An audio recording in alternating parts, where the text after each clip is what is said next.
이 프로그램은 미주한인사회 대표 종합법률그룹 이문규 법률그룹 제공입니다. 이민자의 나라인 이곳의 상황도 예전 같지 않습니다.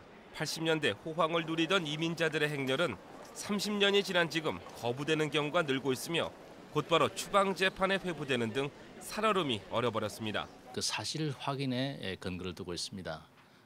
특히 우리가 제출하는 그 사람의 어떤 교육적인 백그라운드라든지 또는 잡 익스피리언스에 대한 것을 일일이 점검해서 확인하는 과정을 아주 강화하고 있습니다. 어떤 잡 타이틀이나 이런 것이 조금 불분명하다든지 그 내용이 좀 앞뒤가 조금 안 맞을 경우에는 이민국에서는 그에 대한 확인과 동시에 반드시 그 확인하라는 것을 그에 대한 추가 질문이 나오고 있는 경우가 많이 있습니다. 국내에서 출생하면 자동적으로 시민권을 부여하는 속지주의 반대 움직임도 계속 일고 있고 애리조나의 반이민법도 아직은 반대가 많지만 꾸준히 제기되고 있습니다.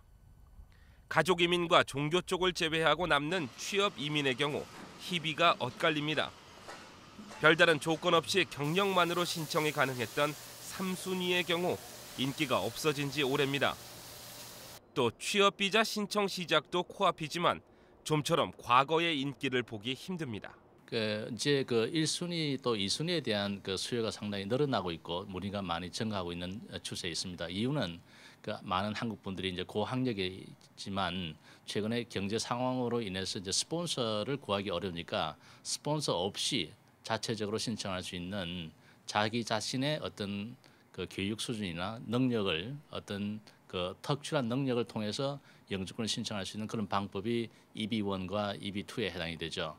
EB2 중에서도 그 National Interest Waiver라고 해서 국가에 특정하게 이익이 될 경우에 그 경우에는 스폰서가 없이 영주권을 받을 수 있는 방법이 있습니다. 취업 1순위 EB1을 다시 한번 살펴보면 일단 관련 분야에서 가장 특출한 능력을 보유해야 해당됩니다. 과학을 비롯한 교육과 경제 그리고 스포츠 등의 전공 분야를 통해 국내외적으로 인정받은 자여야 합니다. 이민법이 정한 10개의 항목 가운데 적어도 3개 이상을 충족시켜야 합니다. 특히 수상 내역을 비롯해 강연과 논문 등 관련 분야 전문가로서의 활동 내역, 그리고 적어도 5명 이상의 추천서를 받아야 비교적 수월하다는 분석입니다. EB2의 캐러고리는 그 사람의 그 개인적인 역량도 중요하지만 그 사람의 어떤 특히 학력이라든지 그 어떤 리서치 기준이라든지 이것을 봐서 미국 전체 국가 전체에 경제적으로 또는 과학 발전에 얼마만큼 도움이 될까 하는 전체의 그 국가적인 차원에서 보는 경우가 있습니다. 그래서 2순위의 경우는 학력이 사실 굉장히 중요한 편에 속해 있고 그런데 심사 기준이 의문입니다.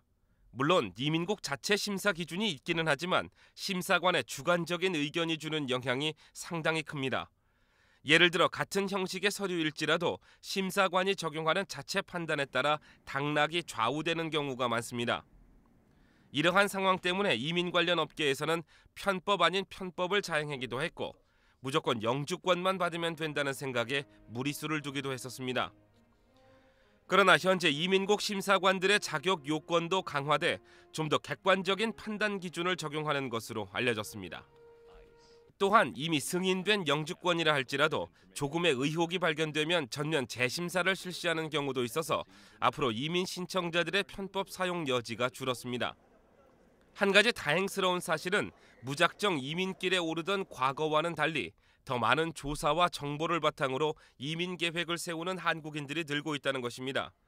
이 추세를 기초로 이민 신청을 진행하는 관련 종사자들도 함부로 편법을 사용하기 힘들어지고 있고 사기로까지 분류되는 일도 점점 줄고 있다는 것이 업계의 말입니다. 심사 기준도 까다로워진 만큼 증빙 자료를 다 제출해야 되기 때문에 그것을 우리가 고객분들께서 다 볼 수는 없어요. 보고 또 이해하기도 힘들고 하지만 거기에서 어떤 이름 스펠링이라든지 어떤 생년월일이라든지 어떤 주소라든지 이런 것만큼 그래도 꼭 챙겨야만이 특히 이제 한국 분들이 자기 이름을 표현할 때 영어 스펠링에서 차이 잘못돼 가지고 나중에 영주권을 받고 나서도 거기에 대해서 이름을 바꿔달라든지 이런 경우가 종종 있습니다. 위클리 법률 이번 시간에는 이민국의 심사 추이 변화에 따른 취업 이민 상황을 알아봤습니다.